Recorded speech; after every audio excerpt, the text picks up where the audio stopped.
Mind mapping, the laws. Why do I call them the laws? Because these are techniques for thinking that over 40 years and thousands of years of experience and research have been found to be the ways in which we think most effectively. And the way in which we are taught to note has traditionally been in lines with words in one color. Now that seems logical, it seems ordered, it seems neat, it seems mature, it seems academic. And in fact, it's none of those.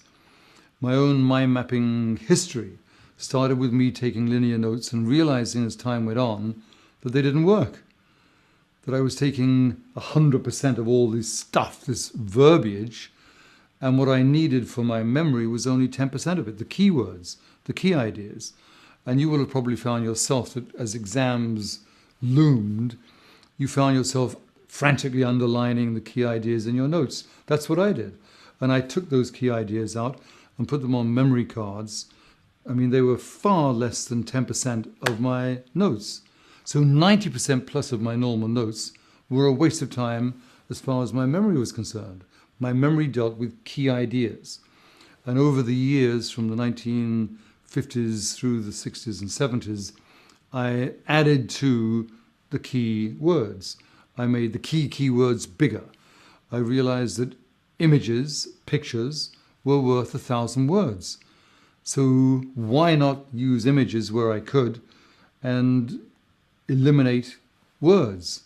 Not totally eliminate, but reduce the number of words and increase the number of images, because images were the language that my memory, my learning, my brain really understood. And then I realized that these key ideas and key images needed links. So I drew lines, I had arrows, I had codes. And over the years in front of me came this sudden picture of the way that I thought. It was as if I'd been driving all my life with a muddy windscreen, and suddenly it was all clear and I could see. The mind map allowed my brain to see clearly the big picture and the details of that big picture simultaneously. So what were the laws of really good note-taking? In other words, what did I have to do to make my thinking as clear and concise and creative and expansive and analytical and logical and rhythmical? What did I have to do to make my externalization of thought the same as what was going on inside my head? And I studied neurophysiology, I studied psychology, I studied psycholinguistics, I studied pre-medicine, I studied the notes of the great thinkers, and I studied myself, what actually worked for me and what didn't. And over the 40 years evolved the mind map. And the laws are as follows, and they're simple, they're easy to follow, and they are designed to give you more freedom, more clarity, more excellence of thought. So you start a mind map with an image in the center. Why an image? Picture is worth 1,000 words, stimulates memory, stimulates associations, stimulates your thought. From the central image, the second law is main curvilinear branches. These emanate from the central image. Those main branches are curvilinear because thinking is natural, it's organic, and the curvilinear branch attracts the brain more. Those branches, which are called in psychology, in idiomatic language, the BOIs, the basic ordering ideas, are fundamentally the chapter headings of your thought. From those branches emanate, not hanging off the ends, but emanating from the main branches, the BOIs, the chapter headings, emanate these second level ideas. From those, the third level, from those, the fourth level, and very quickly you realize that the mind map as a manifestation of your thought is an infinite thinking process. You can go on adding branches to this branch forever. You can go on adding branches to this branch forever. So the mind map reflects the fact that potentially your thinking, your intelligences are infinitely capable of generation. No more mental blocks. You just have infinite resource, and you are the one who decides how you use that and how you navigate it.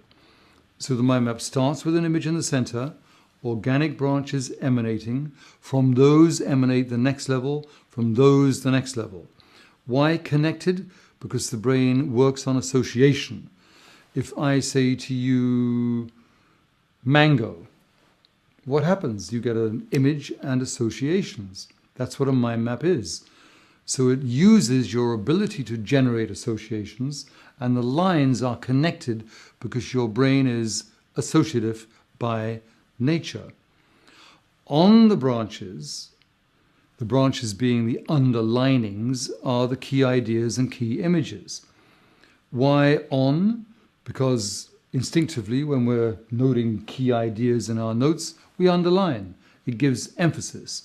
So a mind map is like a series of emphasis of the key ideas that are on the branches. Another law is colors throughout. Why colors throughout? Because if you take notes in the traditional way, as I did, in fact, it was one of the main stimuluses for me to develop mind maps. If you take them in the normal way of one color, a blue or a black or a gray, a one color is for your brain a monochrome of color, a monotone of color. And a monotone is a monotone. And a monotone is by definition monotonous, monotonous. And if something is monotonous, what do we call it? Boring. And I know that word popped up in your head. And when your brain is bored, what does it do? It switches off, tunes out, shuts down, goes to sleep. So we've been using a note-taking and thinking technique which is unwittingly designed to tune us out, switch us off, shut us down, and send us to sleep. And it's been working all too perfectly. The mind map triggers. It uses color instead of monochrome. Colors, plural. Do you like colors? Of course you do. And a color is a thinking tool. It's not some childish thing. Color allows you to order, to discriminate, to code, to highlight, to generate thought, to remember. It's an ultimate thinking tool if used well, and especially in the context of the mind map. So colors in your mind map throughout. And colors also stimulate more of your brain cells. So if you're using color, you're actually turning on more of those thinking lights. You're lighting up that palace of your mind, that palace of thought. Another metaphor is to think of yourself as having millions and millions and millions of workers, your brain cells. They work for you. And they're your giant civil service, if you like. Now, in the beginning of the day, would you rather have, 20 million of your workers, your civil servants, staying at home, hanging out, doing nothing? Or would you rather have them engaged and actively helping to deal with whatever needs to be dealt with, i.e. your daily life? So in the mind map, another law, colors throughout. Another law, images throughout. Same as for the central image, a picture is worth 1,000 words. So if you have images throughout your mind map, then you are going to automatically have more powerful memory, more stimulation, more interest, more generative thought. So to keep building the laws and reviewing them, image in the center, main organic branches, organic sub-branches, baby branches, child branches, emanating, emanating, emanating. Key ideas and images on the lines. Images throughout, colors throughout, and develop your own color code for your own purposes. And then association. Our brains work on image, i.e. imagination, and association. So in the mind map, you have the lines, but you can also have codes to help you associate. You can have arrows to help you associate. And if you obey those laws, then your mind map will reflect your thought, and in reflecting the way your brain thinks, will be far more powerful as a thinking tool. Another law, which some people find questionable, to me is utterly unquestionable. And that is, wherever you can, and this should be basically everywhere, one key idea per branch. Why one and not two? Why not a phrase? The reason is that each key idea, each key word, each key image is like a little exploding supernova. So every one radiates out associations. And when you're building a mind map, you want each one of those supernovas of meaning to have the freedom to generate ideas. If you put them in phrases, it's like putting your hand in a cast.